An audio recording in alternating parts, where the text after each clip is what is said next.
एक था रौनक, जैसा नाम वैसा रूप। अक्ल में भी उसका मुकाबला कोई नहीं कर सकता था। एक दिन उसने घर के बाहर बड़े बड़े अक्षरों में लिखा, यहां अक्ल बिकती है। उसका घर बीच बाजार में था। हर आने जाने वाला वहां से जरूर गुजरता था। हर कोई बोर्ड देखता, हंसता और आगे बढ़ जाता।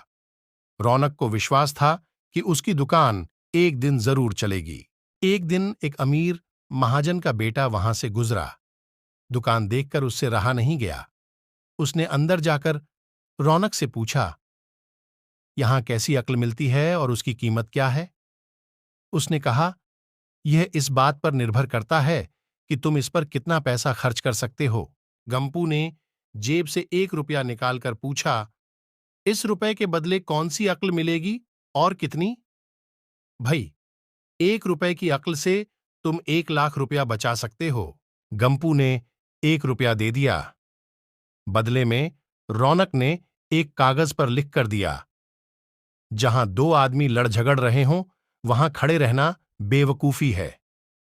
गंपू घर पहुंचा और उसने अपने पिता को कागज दिखाया। कंजूस पिता ने कागज पढ़ा तो वह गुस्से से आग बबूला हो गया। गंपू को कोसते हुए वह पहुंचा अक्ल की दुकान। कागज की पर्ची रौनक के सामने फेंकते हुए चिल्लाया, वह रुपया लौटा दो जो मेरे बेटे ने तुम्हें दिया था। रौनक ने कहा, ठीक है, लौटा देता हूं, लेकिन शर्त यह है कि तुम्हारा बेटा मेरी सलाह पर कभी अमल नहीं करेगा। कंजूस महाजन के वादा करने पर रौनक ने रुपया वापस कर दिया। उस नगर के राजा की 2 रानियां थीं।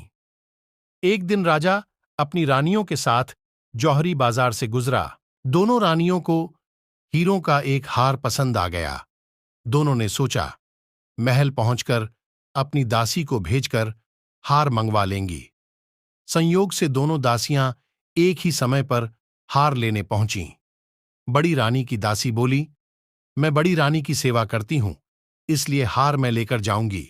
दूसरी बोली, पर राजा तो छोटी रानी को ज्यादा प्यार करते हैं, इसलिए हार पर मेरा हक है। गंपू उसी दुकान के पास खड़ा था। उसने दासियों को लड़ते हुए देखा। दोनों दासियों ने कहा, वे अपनी रानियों से शिकायत करेंगी। जब बिना फैसले के वे दोनों जा रही थीं, तब उन्होंने गंपू को देखा। वे बोलीं, यहां जो कुछ हुआ तुम उसके गवाह रहना। दासियों ने रानी से और रानियों ने राजा से शिकायत की। राजा ने दासियों की खबर ली। दासियों ने कहा, गंपू से पूछ लो, वह वहीं पर मौजूद था। राजा ने कहा, बुलाओ गंपू को गवाही के लिए, कल ही झगड़े का निपटारा होगा। इधर गंपू हैरान, पिता परेशान। आखिर दोनों पहुंचे अक्ल की दुकान। माफी मांगी और मदद भी। रौनक ने कहा, मदद तो मैं कर दूं, पर अब जो मैं अक्ल दूंगा उसकी कीमत है 5,000 रुपए। मरता क्या ना करता। कंजूस पिता के कुड़ते हुए दी 5,000।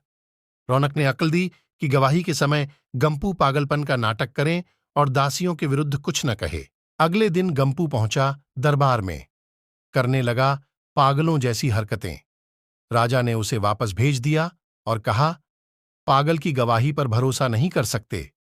गवाही के अभाव में राजा ने आदेश दिया, दोनों रानी अपनी दासियों को सजा दें, क्योंकि यह पता लगाना बहुत ही मुश्किल है कि झगड़ा किसने शुरू किया। बड़ी रानी तो बड़ी खुश हुई। छोटी को बहुत गुस्सा आया। गंपू को पता चला कि छोटी रानी उससे नाराज हैं, तो वह फिर अपनी सुरक्षा के लिए परेशान हो गया। फिर पहुंचा अक्ल की दुकान।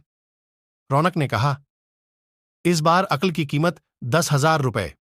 पैसे लेकर रौनक बोला, एक ही रास्ता है, तुम वह हार खरीद कर छोटी रानी को उपहार में दे दो। गंपू सकते में आ गया। बोला, अरे ऐसा कैसे हो सकता है, उसकी कीमत तो 1 लाख रुपए है। रौनक बोला, कहा था ना उस दिन जब तुम पहली बार आए थे कि 1 रुपए की अक्ल से तुम 1 लाख रुपए बचा सकते हो। इधर गंपू को हार खरीद कर भेंट करना पड़ा, उधर अक्ल की दुकान चल निकली। कंजूस महाजन सिर पीट कर रह गया।